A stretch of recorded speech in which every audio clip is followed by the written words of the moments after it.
Hey, this is Pastor Curry, pastor of the Ezion Fair Baptist Church, Wilmington's most exciting church, the church that love ya and ain't nothing you can do about it. Today with Coffee with Curry, we're going to have our first surrogate debate for the City of Wilmington's mayor race. I'm looking so forward. Both candidates have sent their surrogates in today, and we're going to get an opportunity to hear some of the things and reasons why. Remember this, who you surround yourself with is indicative to who you will be as a candidate. So we're glad today that Brother Cerron Cade will be representing John Carney, and Brother Darren Rainey will be representing Velda Potter. It's going to be a live, strong debate. Why don't you call somebody real quickly? Tell them Coffee with Curry is on, and let's get after it. Good morning, Delaware and surrounding areas. You are now tuned in to this week's Coffee with Curry. Join us every Sunday at 11 a.m. with new guests every week. So grab your cup of coffee and join us on Coffee with Curry. And we're back. Today marks the celebration of a brand new day in the City of Wilmington. We're starting something new, Surrogates Debate. We get the opportunity to hear from those who are representing, whether it be Velda Potter's campaign or John Carney's campaign. I'm looking forward to today's debate. I want to first start by sharing with you the rules of today's discussion and debate. First, each surrogate will be asked the exact same questions so that they will be able to respond appropriately without being interrupted. We'll be giving them 4 minutes each. The opposing surrogate will be given a 2-minute opportunity to rebut anything that was said or stated. Then we have each surrogate will be given 3 minutes apiece in order to do a closing statement at the end of this debate. I will remain very neutral, other than to ensure that we're understanding what has been asked and whether or not the question had been answered. We tossed a coin at the beginning, and heads won, which means the Carney camp had an opportunity to go first. Both of them were very generous, saying each can go first, but I'm grateful to God that we do have two strong HBCU brothers here on today. I want to first start with introducing our surrogates. The first surrogate is Mr. Cerron Cade. Cerron represents John Carney, who is the current governor for the state of Delaware. Cerron is a 2-time graduate of Delaware State University. He holds a bachelor's degree in political science, a master's degree in public administration. Currently, he's a resident of the City of Wilmington. Cerron worked as the director of the Delaware Office of Management and Budgeting. He also was a cabinet secretary for the Delaware Department of Labor. He also served as an acting director for the Delaware Economic Development Office. Through his career, he's had an opportunity to serve as a legislative aide for the Delaware State House of Representatives, as well as a deputy county director for U.S. Senator Tom Carpenter, project director for Congressman John Carney during that time, and legislative liaison for former Governor Jack Markell. Brother Cerron, welcome to Coffee with Curry. Thank you for having me, Pastor. Next, we have Darren Rainey, Sr., and he's representing the surrogate for Mrs. Velda Potter. Darren is a graduate of Hampton University and Relay Graduate School of Education, holding a bachelor's degree in psychology, a master's degree in English and language arts. He also is a current doctoral student at Delaware State University, currently serving towards his doctoral degree in educational leadership. He also served in the United States military as an officer in the United States Army. Darren currently serves as an adjunct professor and program manager for the recruitment and retention of diverse educators at Delaware State University. In addition to his role, Darren leads the Master of Arts in Equitable Curriculum and Instruction Leadership program at Delaware State University. Darren is a citizen who really is committed to bringing a brighter future to the City of Wilmington. I want to say to you, welcome. Thank you. to the Coffee with Curry. Well, let's get started, and I really want to take this opportunity before we get started to say to both candidates, whether it be Governor Carney or Ms. Velda Potter, thank you very much for allowing your surrogates to come willingly, and I hope and trust that they do justice to you on this day. Cerron, the first question is going to you. As a surrogate of John Carney, you have made a wholehearted, conscious decision to give your unyielding support to him. What are your driving, motivating factors, and what new policies and or plans are John Carney proposing to implement in the city of Wilmington? So thank you for the question, and thank you for the invitation to be here today, Pastor. So I, like many of you, have known John Carney for years. In normal years, it would probably be enough just to say, John Carney's a nice guy. John Carney's very likable. John Carney is a good man. And that would probably be enough to say you should vote for him. But I don't think we're really in normal times right now. We're at a crossroads where cost of government is skyrocketing because of healthcare and wage competition. We're in a place where our economy is fast changing right now with the expansion of AI. And it's really going to reduce a lot of options for a lot of residents of the city of Wilmington who are looking to put food on the table for their families. And we have an education system where the outputs and the outcomes that we're looking for aren't manifesting themselves, regardless of how much we poured into the system. And so with all of these things happening, all that uncertainty, I don't think it's enough that we just have a good man or a good person or a good woman serving as mayor. I think we need a great leader. And I've had the opportunity to serve next to John Carney over the last 8 years. And I've had the opportunity to witness him firsthand as a leader, whether it's entering into the administration with a hostile takeover of one of the largest prisons in our state and having to navigate around that, or dealing with a once-in-a-century global pandemic and making some really difficult decisions that save thousands of lives in our state, or being the governor that has invested more money into the city of Wilmington than any governor in history. I've seen him firsthand take on these battles, and I've stood next to him in a lot of these political battles, and there is nobody right now that I would more fully support to take over the mantle and lead this city in this time more so than him. His focal points in this campaign are going to be not too different than his focal points when he was serving as governor. And it's really education of our students. Now, I know we'll be able to get into how the city can play a role. Typically, the city doesn't play a role, but I think he's got a new vision of how the city can play a role in education in our state, in our city. The other areas are going to be focused on our youth, making sure that we're providing not just things in the classroom for our kids, but what's happening to them in the communities. Are there after-school programs for them? Are there athletic opportunities for them to keep them out of trouble, to keep them off the street, and give them an opportunity to flourish and grow and be successful? How we're going to address affordable housing. This governor put over $100 million last year into affordable housing, and it's still not enough. And there's going to be work that's going to be done over the next 8 years or 4 years to figure out how to create better housing opportunities for people who need them the most. And so for all of those reasons that he staked his claim to run for this office and he's made a focal point of, I'm going to be supporting him in this race. And I hope that a lot of other Delaware Wilmingtonians will do the same. Okay, all right. Yeah, your role as a state president, he's using state. Well, we appreciate that so very much. We're going to take an opportunity to give you a chance to rebut anything that Mr. Cerron has just indicated. Nothing that I really want to rebut. I mean, he said a bunch of things that were true, right? John Carney is a nice man. I've met him, had the opportunity to meet him.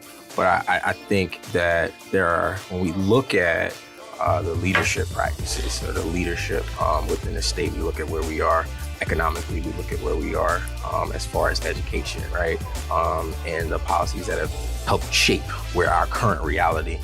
The person who's been at the mantle for the last 8 years has been John Carney, right? So as we think about a new direction for the city of Wilmington, I think it's really important that we start to think about a different type and approach to leadership. Darren, as a surrogate of Velda Potter, could you really share with us why you wholeheartedly is supporting her and what new policies and plans does she plan to bring forward to the city. Yeah, I think one of the reasons that the primary reason that I support Velda, right, is that she's a proven and effective leader, right? We've seen both in business and in government, as the finance director of Wilmington, as the city's treasurer and the treasurer of the state of Delaware, right? She's been proven and successful in those roles and her ability to lead. She's a native of Riverside, right? And she is of the community and for the community and truly believes in centering people, right, in her governing practices, right? Which I wholeheartedly believe that's something that the city of Wilmington really needs, right? A leader who is human-centered, people-centered, right? Who really can center the voices and the needs and the concerns and perspectives of the people who are here. And that's something that Velda is very much committed to, ensuring that our tax dollars, the tax dollars in the city of Wilmington, right, benefit those who are from and in the city of Wilmington. And when we think of like some of the policies that she's proposing, one is really around just eliminating barriers, eliminating barriers around like selective enforcement, right, or red tape around permitting and some of the administrative processes thing.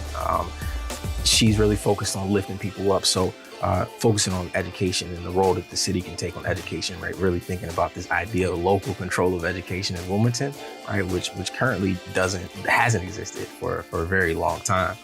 Increasing home ownership and affordable housing for the folks of Wilmington, right? Increasing the opportunities for small businesses and for entrepreneurs who come from the city to be able to establish businesses in the city, right?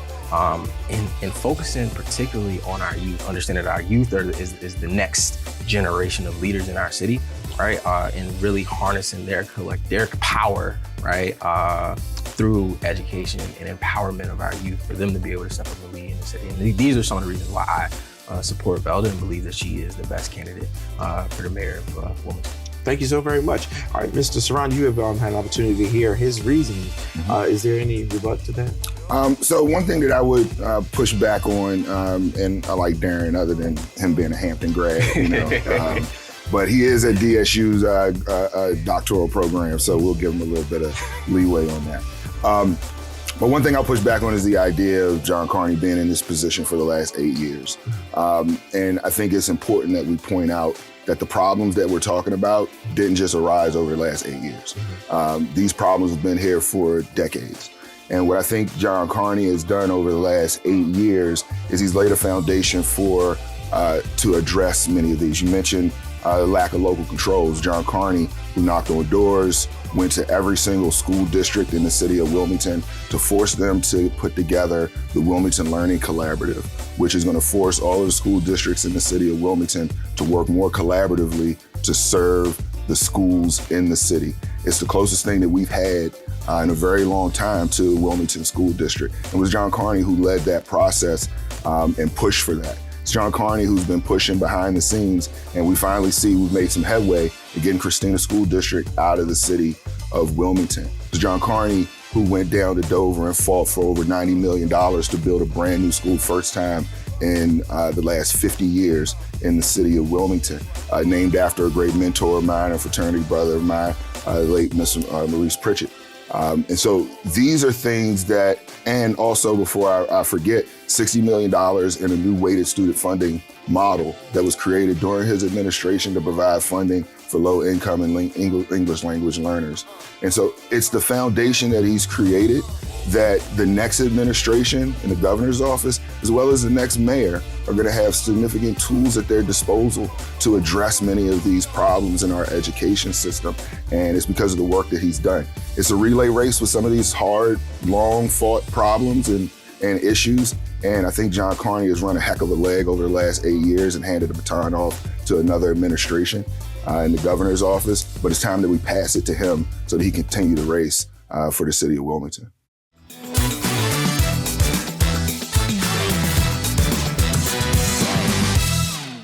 New guests, new conversations, new stories every Sunday at 11 a.m. Grab your cup of coffee and tune in with Dr. Curry for our weekly episodes of Coffee with Curry. Jason, let's go see your room.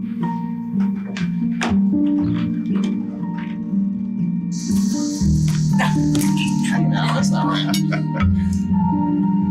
How was it? Is it good?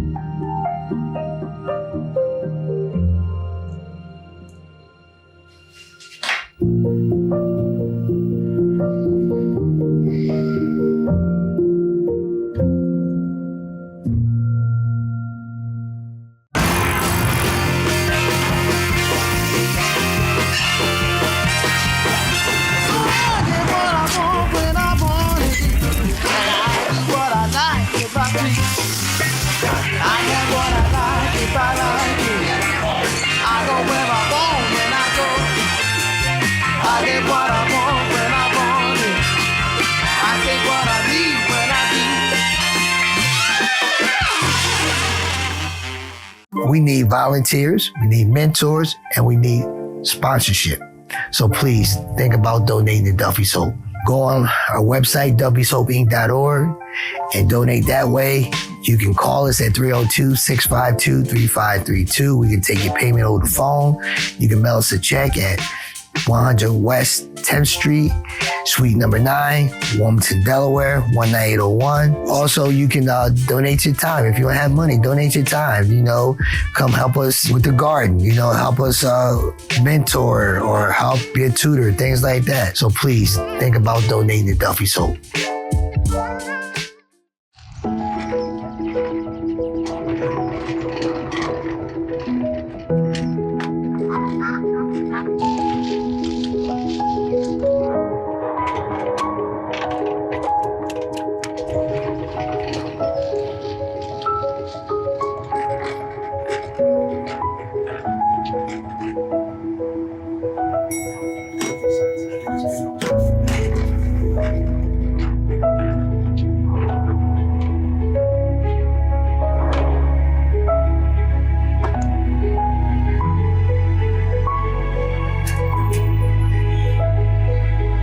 Dear doctor, your screens say my mom.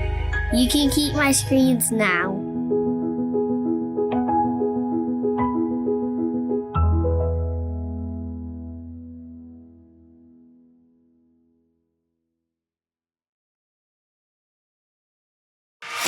News all across the nation. Wilmington's latest headlines. Advocating for change in the community. With Dr. C.T. Curry, Kobe Owens, and Shanae Darby.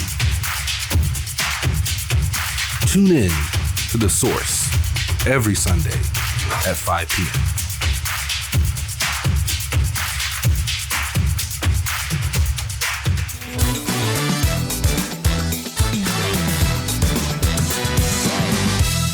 Cerron, in recent years, the city of Wilmington has suffered with an increase in gun violence.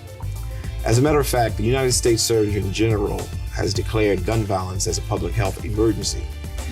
What plans or policies are proposed by John Carney to aggressively address the ill of gun violence and crime within the heart of the inner city for the city of Wilmington? Well, that's a great question. The Governor Carney has focused really strongly on strong communities and promoting strong communities. And you can't have strong communities if your communities aren't safe. And so we go into this knowing that. This governor, looking at what he's done and then using that as a kind of foreshadowing of what he will do if given the opportunity to be mayor, as governor established a group violence intervention program, which has now been adopted statewide. It started in Wilmington, and it's been adopted in Dover now. And the focus is really to give individuals who've had a history of crime, had a history of bad behavior, an option. You can either continue to go down the bad path, or here are resources that are available that can help you to turn your life around. Whether it's emergency housing to get you out of a bad element, or whether it's job training and an opportunity to help you put food on the table without breaking laws. And this is a strategy that has not only been employed in Wilmington, but has been employed throughout the state now. We recognize, and I think the governor recognizes, that you can't just combat gun violence with police. One of the areas where we still consistently see growth in shooting incidents is among our juveniles. And so if you don't have a focused policy on how do we address our youth, how do we create opportunities for them, whether it's jobs, whether it's making sure that there are after-school programs available to get them off the street, whether it's ensuring that there are opportunities for early work for our young teens so that they can get out there and start having the pride of having a job. If you're not doing all of those things, then you're not serious about addressing gun violence. If you solely think that you're going to address it by just putting more officers in the street, and there's a place for that. There's a place for more community engagement officers to be out there building relationships and communities. But our focus has to be on the individuals, not just the guns. Now, I would be remiss to say, if I did not mention, that during Governor Carney's administration, he signed a bevy of gun control laws to help get guns off the street, prevent guns from getting into the hands of individuals who are participating in straw purchases and the like. And all of those things are important. But you're not going to solve this problem just by attacking the gun. You have to solve the problem by addressing the individual who picks up the gun. And that's what this administration would be focused on. All right, Darren, you heard what he shared. What's your thoughts? Yeah, I don't have any major rebuttal to what he shared. I think if you look at the statistics, right, homicides have actually gone down, but shootings in Wilmington, right, and shooting incidents have increased, right? So like in the state, less people are dying, right? But in Wilmington, more people are getting shot. And when we look at gun violence, right, it's one of the leading causes of death for young people, which I think ties back to our earlier conversation around education and developing our young people, right, because they are suffering the most from this. And I think, you know, crime is a symptom of many issues, right, particularly gun violence. Any type of crime is a symptom of many issues, and he named a few. But I think one of the most important things that we have to talk about is income inequality and the correlation that has with crime and violence, right? So when we think about how do we address income inequality in the city and how do we ensure that the residents of Wilmington have opportunities for jobs and have opportunities to grow their income, right? That is a way, right, of really addressing some of those larger issues. But when Cerron has shared that the Governor Carney has worked hard to decrease, my question as a rebuttal for you is going to be, do you feel, I don't want you to say yes or no, but if you feel that that is correct, then the mayor of the city is responsible for the city. Yes. The governor of the state is responsible for the state. So if crime is going down in the state, then it seems like maybe what Cerron is sharing may be true. I think there is truth to what Cerron is sharing, right? However, right, it's not enough. Okay. Right, there is more that needs to be done, right? One, and then this goes back to investing in the people and understanding the needs of the people and investing in the needs of the people. And this is something that Velda in her policy is planning to do. One, around establishing an Office of Neighborhood Safety and Neighborhood Development, right? And within this Office of Neighborhood Development, she would focus on individual neighborhoods because we know, right, Riverside has different needs than Eastside, right? Southbridge has different needs than Riverside, right? So really understanding and working with the leaders in those particular communities to understand the needs and meet those needs. Expanding clean and safe teams, right? From outside of just downtown Wilmington, but into the cities, right? Focusing on mental health and social services. We know that a lot of post-COVID, a lot of people in the community are experiencing challenges with mental health and lack of access to social services that also are key indicators of decreasing crime and violence, right? So really expanding those opportunities and options for people to seek and get the mental health and social services that they need, and then creating violence intervention and prevention programs for our youth to really be able to educate and train them, help them understand how to cope with the issues that they're dealing with in the community, as well as how to respond to those things that trigger us. I think one of the questions we really have to ask and understand is what makes a person commit a violent crime, right? And then when we understand what that is, how do we use these policies and how do we use these services that the city is supposed to provide to help kind of prevent it to getting to that point for our young people, for our residents, for families. I think ultimately families and communities, we want to feel safe. We don't want to bury our loved ones or have to deal with the trauma that comes from dealing with gun violence, which I myself have dealt with. And we know that there are ways to address this in a way that honors and serves the humanity of the community. Gotcha. All right. Well, in saying that, the same question is asked to you. Are there any policies that Mrs. Potter proposed to address some of this violence? We've heard some of we heard some solutions in your answers, but are there some specific policies that she may have where she gets an opportunity to really say, okay, you vote for me, these are some policies that I'm going to institute? Yeah, I think one of the things is really around addressing opportunities for jobs, right? Okay. Addressing opportunities for jobs to increase the income, right, of Wilmington residents and to ensure that they have a meaningful and living wage to be able to meet their daily needs. I think that is one of the aspects, and that's one of the approaches, investing in small businesses to create those job opportunities in the cities for Wilmington.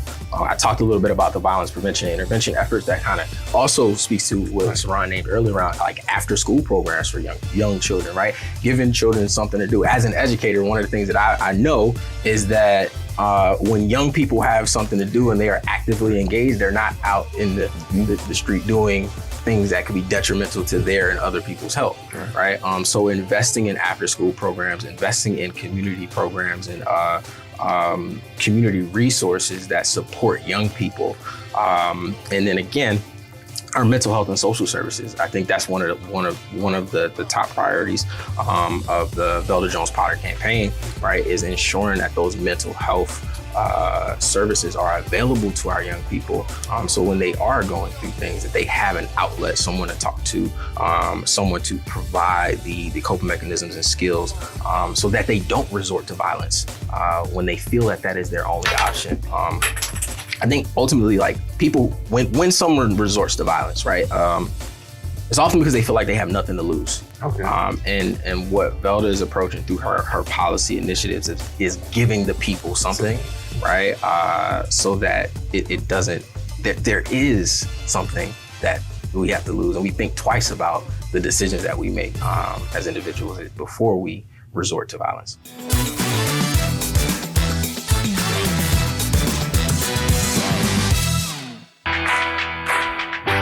The drive to move forward. For some people, it's a part of who they are, and it's who we are too. For 130 years, Strayer University has been at the forefront of change, with programs that help students get and stay ahead, so you can keep striving.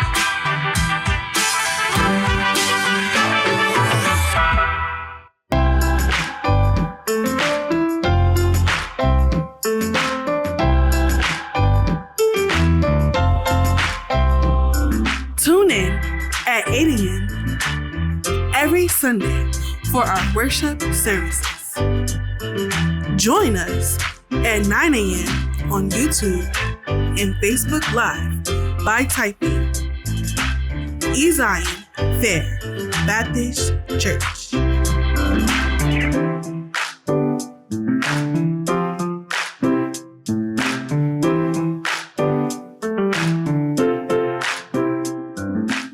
We are Wilmington's most exciting church. The Delaware Mortgage Relief Program can help homeowners in need. Created by the Delaware State Housing Authority, this grant program provides each eligible household with up to $50,000 in mortgage relief assistance. This money can be used for future or delinquent mortgage payments, property taxes, homeowners association fees, or insurance fees. Funding is limited. Apply today. Visit online or call 888-303-4324 for more information about the Delaware Mortgage Relief Program.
Attention corporate heroes. Your support isn't just a gesture, it's a catalyst for change. Making Strides Against Breast Cancer salutes the incredible impact of our corporate sponsors.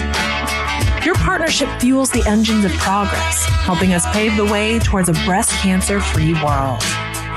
Every donation you make strengthens the foundation of research and care. Every volunteer effort you invest creates a ripple effect of compassion. And when your employees join our walks, they embody the spirit of unity and determination that defines our movement. Visit our website today to explore how your corporation can become a beacon of hope. Your sponsorship isn't just a logo. It's a commitment to shaping a healthier, brighter future. Join Making Strides Against Breast Cancer, and let's stride hand in hand towards a world where corporate compassion sparks real change.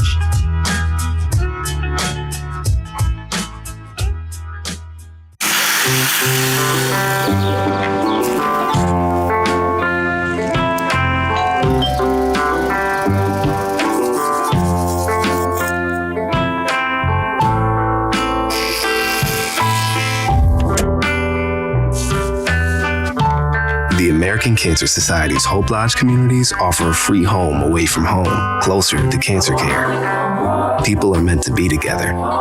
Donate to help keep it that way.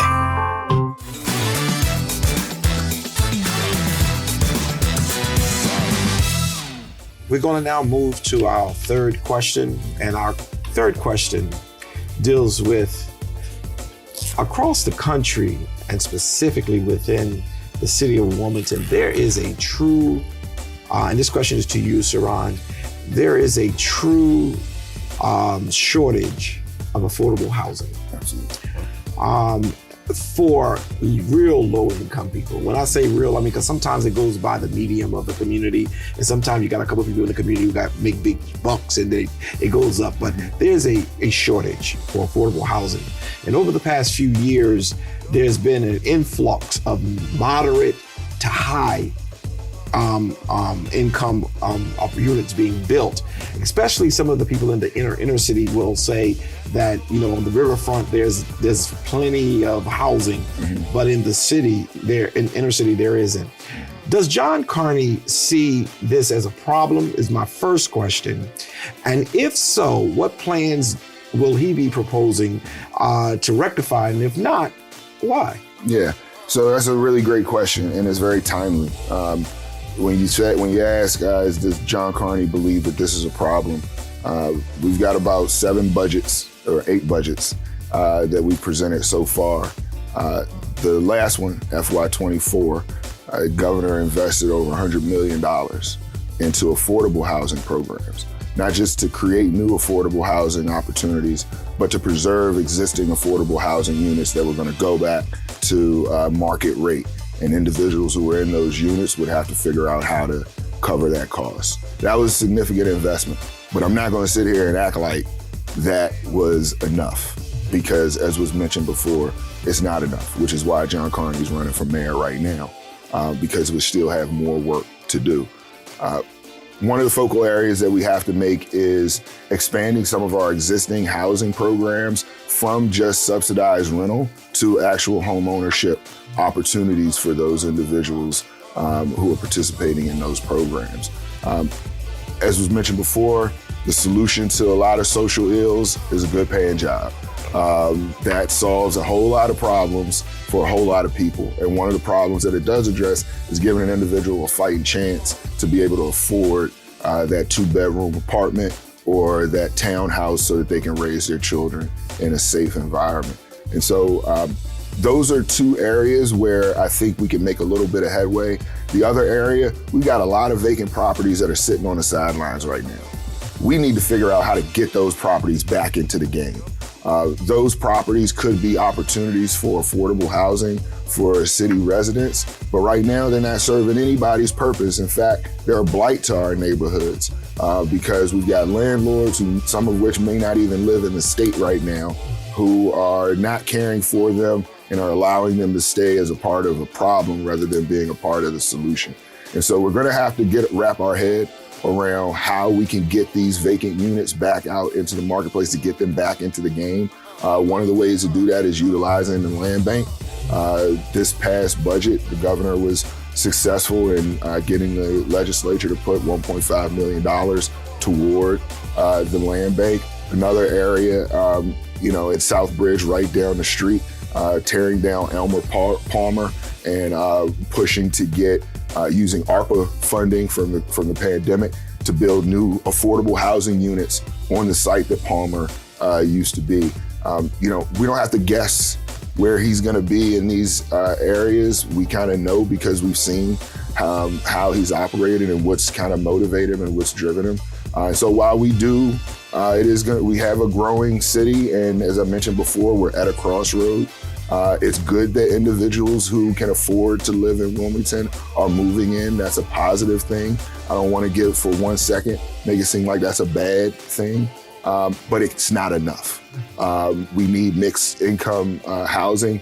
We've made over $30 million investment over the last few years in what they're doing over at Reach Riverside, which is going to provide more mixed income housing opportunities. And we've got to do more of that. And so I think those areas, getting those vacant spaces back into the game, focusing on turning subsidized rental opportunities into home ownership opportunities and helping to bring good paying jobs here to Delaware. Governor just invested over $200 million in the Port of Wilmington to expand it, which hopefully is going to create another hundreds of new good union jobs right down here in Southbridge. These three things I think are going to be incredibly important to addressing this problem. Okay. All right. Any disagreements? No, I think so. Cerron, he named a couple things. One around just getting homes to that affordability point, right? There's been a lot of effort put into, right, bringing people into the riverfront, right, and the demand for the riverfront. But to your point earlier, right, it is not necessarily serving the best interest of the people of Wilmington, right? There is a lot of blight. There are a lot of homes. I think when you look at, in essence, the failure of the Wilmington neighborhood conservatory land bank, right, where wealthy investors came in, were able to buy homes and renovate them and sell them for profit, right? Those are like policies that didn't necessarily benefit the people. Now, where does those policies come from? So that is a combination of the current mayor, Brzezinski, right? And some state policy, right? And I think we can't ignore the fact that there's a through line between the city government and current state government, right? And the city policies that have been in place for the 8 years of almost very similar to mirrored state government, right? So, when you think about what's been going on in the city and how the policies that have made homes less affordable for residents of Wilmington, right, don't really differ much from the state policies that the Carney administration has brought forward. So a shift here to kind of think about some of the things that Velda Jones-Potter is thinking about, right? I'm going to come to that question. I just want to make sure you were able to clarify some of the things that you may disagree with or not with the Carney administration. So you're making sure I understand, you're concerned about some of the policies that has happened over the 8 years with both offices, the mayor's office and the state office, I guess you would call it, that causes you to be reserved. I'm just trying to get an understanding. Yes, I appreciate you for that push, and appreciate you for kind of lifting that up. That is the major concern, right? As I see it, right, there's a through line between city and state government and the policies that have been implemented that have made homes less affordable for Wilmington residents. Yes. Okay. All right. I'm gonna let you rebut on that one, if you will. Yeah. Well, first of all, I would say this is a national problem. This isn't a problem that just Wilmington is facing or just Delaware is facing. This is a market-based problem that you would probably trace all the way back to Wall Street, to be quite honest with you. So this is an incredibly important issue. Again, not one that I'm going to lay on the feet of this mayor or this or Ms. Potter or Governor Carney, but something that each one of them, I'm going to lay it at their feet, is going to be the responsibility of theirs to address when they take office. When it comes to the existing policies that we've had, there's some I'm going to definitely agree with Darren about. I think that there was a time, and has been a time, when throughout our state, we've just had a focus on building. Let's just get cranes in the sky and get places up so we can address the increasing population of our state. Over the years, 20, 30 years that we've seen this population growth, I don't think there has been an intentional focus on, until most recently, on the different income levels of home buyers. And so that's an issue. I think the governor recognized when he took office that this was an issue, and has implemented policies at Delaware State Housing Authority to create greater opportunity for tax credits for individuals who want to invest in affordable housing opportunities, as well as direct investment for those who want to rehab housing. But I do agree that there is a bigger role that the land bank can play when it comes to establishing policies that are not just focused on cranes in the sky and getting as many properties out into the market regardless of what their costs are. I think there's an opportunity here to be more specific, to be more intentional, to identify areas of growth, and to make sure that they're serving all of our residents rather than just the folks who can afford to move into the high rises down at the riverfront. Yeah, and it was not one of my questions, but because we're discussing it, the land bank, for example, who controls the land bank? It's a private. It's a public-private partnership. But it seems like, and I asked that question because it seems like both entities pour into the land bank, whether it be the state. So the state actually had not been investing into the land bank until I think most recently, when Governor Carney said, I really want to make this investment into the land bank, because he recognized the opportunity that tool can play in the toolbox when it comes to addressing these problems. And so the city over the last few years has been investing into the land bank.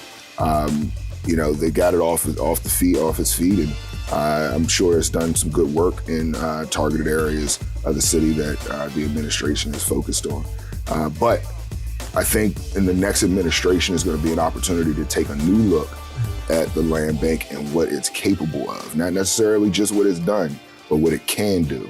And if there's anybody that I could trust that's going to be able to come in, take a look at something from soup to nuts, and figure out how to make it work better. I've seen John Carney do it numerous times, and I'm certain that he's going to do it now. Okay. I think so when you think about the land bank, I think the question that we have to ask, right, is like, who's held it accountable? Okay. Right? It is a private-public partnership, right? But there's been a lack of accountability in ensuring that the land bank, its intent and its purposes are actually directed at meeting the needs of Wilmington residents, right? And when we take a step back and look at it, who has it actually benefited and whose interest has it actually served, right? I think a lot of Wilmington residents would look at it and say, not ours, right? A lot of folks who have been able to come in, use the land bank to flip homes and make profit, right?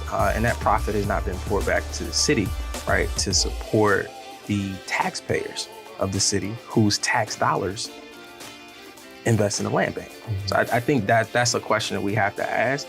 I do believe that Velda Jones-Potter, given her background and as a treasurer, right, city treasurer, state treasurer, and holding people accountable when it comes to money, I do think that she is most qualified and best positioned to ensure that the land bank is something that serves the interests of Wilmington residents and Wilmington taxpayers. Thanks so much. I appreciate that. Let me go back to the third question that we had given to Cerron, and I want to come back to you and say, across the country, but specifically here in the city, we do have a low-income housing problem, crises.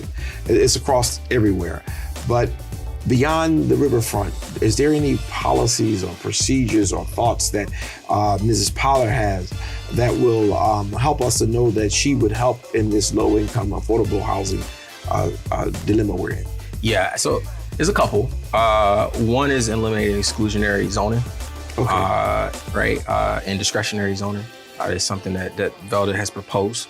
I think the other one is around holding public-private partnerships, exactly what we just talked about, holding them accountable, right? And ensuring that the dollars invested are being used to benefit Wilmington taxpayers.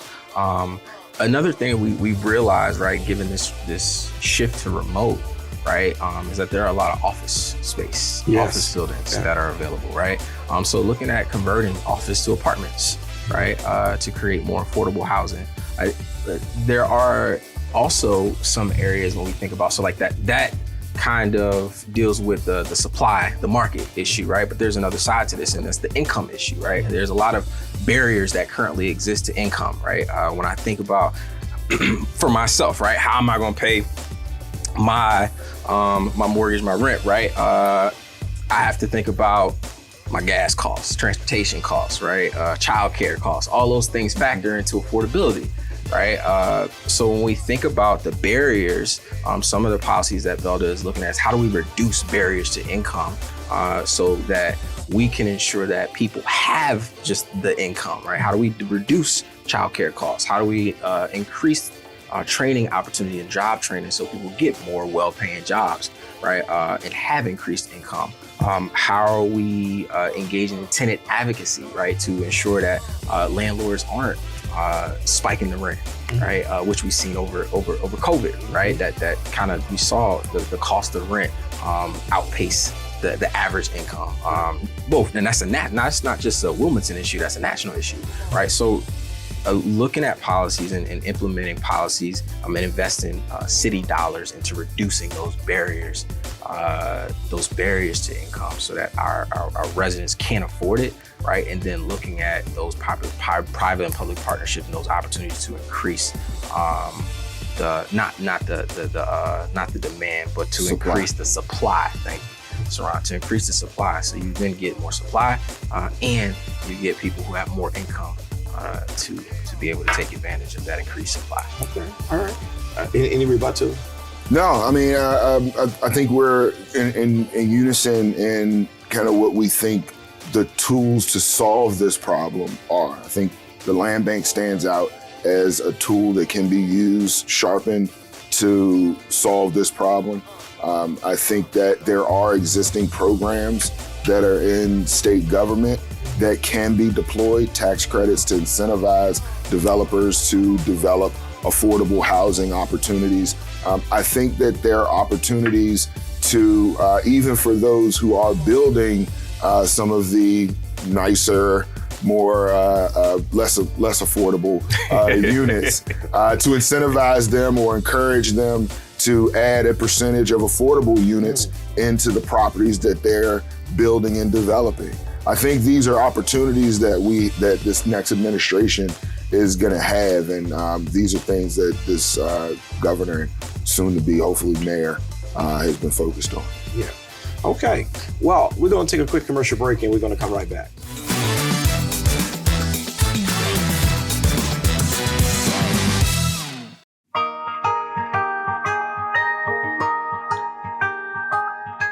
Poverty can often act as a barrier, preventing individuals, families, and communities from reaching their full potential.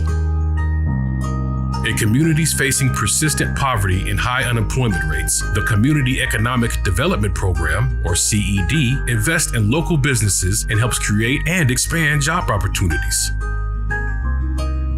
CED grants provide long-term solutions to poverty by ensuring that 75% of all the jobs created with CED funds are filled by individuals with low incomes and that employees are connected to critical support services.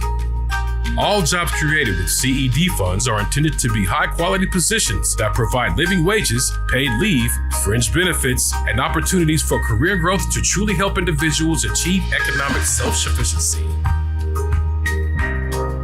CED projects provide startup capital, loans, equity investments, and funding for construction for a variety of industries, including restaurants and commercial kitchens, manufacturing businesses, distribution centers, grocery stores, child care and home care businesses, and agricultural and environmental initiatives. Every year, CED funds are used to create and expand hundreds of local businesses and employ thousands of individuals across the country. And for every $1 of CED funding that is used on a project, more than $6 from other sources is invested back into low-income communities. To learn more about CED, visit www.acf.hhs.gov/OCS/help.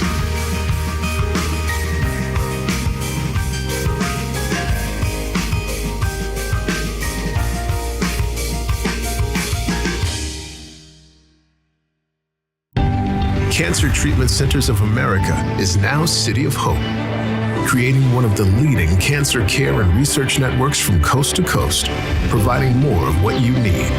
More locations means more care closer to home. More specialists means more expertise. More research means more breakthroughs. More advancements means more treatment options. And more options means more hope. Call now to get more of the care you need.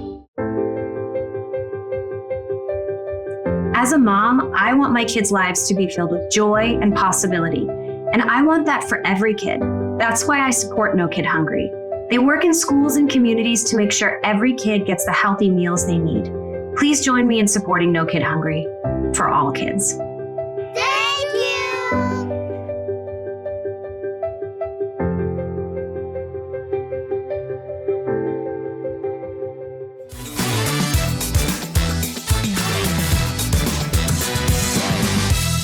You've been watching the live debate of the candidates for the mayor of the City of Wilmington's office. You had both surrogates of John Carney and Velda Potter. I wanted to make sure we didn't cut anything out, so you got an opportunity to hear clearly what each surrogate was sharing. So what we're doing is we're going to make this a 2-week debate. We will finish up the last 2 questions and closing on next week. I want you to tune in. I hope you took some time to really pay attention to the information that was shared. First, I want to thank both candidates for allowing their surrogates to come. Secondly, I want to thank both surrogates for being very cordial and very collegiate with each other. Yes, debate is about making sure your point of view is heard and clear. I think both articulated well and have provided us with good information. You may disagree with some of the information that was shared. You have that right. And you can ask those questions, especially when we have the actual candidates debate, which is going to be very, very shortly. Next week, we asked the question, will Governor Carney debate Velda Potter? And the answer is coming up in next week's telecast. So I hope that you will stay tuned because that would be a very interesting note for you to be able to know. But I do want to thank every person who was a part of this. The questions were there. I made sure I asked some clarity questions so that you can get as much information as possible. The election is coming. And when the election arrives, I want you to be sound in your decision. Someone asked me, Pastor, why are you doing the surrogates and not doing the candidates? We are going to do the candidates. As a matter of fact, we're going to do all the candidates who are willing to come on and to hear us. We're also going to do some in live here at the church. We're trying to schedule now some debates with other organizations. But what I want to make sure happens is that we get information out there on the policies of each of these candidates. The stakes are high. We have to vote. We need a mayor for the city of Wilmington who cares about people. We need a mayor for the city of Wilmington who cares about our communities. The community is in disarray. Will whomever become mayor be able to solve the ills that are in our community? Crime is up, and we want to make sure that we are tackling those questions so that we can make a sound decision. We cannot be emotional about what we are going to do. We cannot be emotional about even giving up our vote. We must give our vote to the person who will advance Wilmington. Wilmington is a great place. Wilmington has always survived. I just tend to believe that the reason why many are failing now is because there's too much special interest, and the special interest is what's causing a lot of our problems. I am very thoroughly convinced now that we must make a conscious decision. So what we will be doing with the Coffee with Curry, The Source, and other forms of media that I am in charge of is making sure that we get the information out. I want to do it in a non-biased way. I may have a preference of candidate, but I want to make sure that even though I have a preference of candidate, it is not making you vote the way I feel you must vote. Here's my goal. You must vote. That's my goal. But I also believe, as an educator, as one who have been educated, I believe that the more information that we have, the better sound our judgment will be when it's time to cast the vote. Next week, we're going to continue this debate. There's still a couple of questions that need to be answered and a closing from both of these surrogates. I'm fully convinced that you will enjoy it. Please tune in next week as we will continue. We're going to allow this debate to be aired today at 5 o'clock on The Source. So if you may have missed some of it and you're saying, you know what, let me make sure I heard what I heard. We will be pre-airing it at 5 o'clock during our Source Hour with the latest news that is happening in and around the city of Wilmington. It's been my pure pleasure having this first debate. I don't know of any that have happened in the city before. It's going to continue to happen. I just was thinking it's best to just get as much information out as we are preparing for the debates of those individuals who are running for the city of Wilmington's mayor's office. Finally, I want to say thank you. Thank you for all that you've done for the Coffee with Curry show. Thank you for how much energy you put into it. I see you in the Wawa. I see you in the Dunkin' Donuts. I see you in the ShopRite. And you are telling me you're watching. I am very grateful for that. And I hope that you will continue to tune in. And I want to make sure I'm one channel to bring you good news and glad tithing. Until the next time we get together, may the Lord God bless you real good. Thank you for watching this episode of Coffee with Curry. Tune in next week, Sunday at 11 a.m.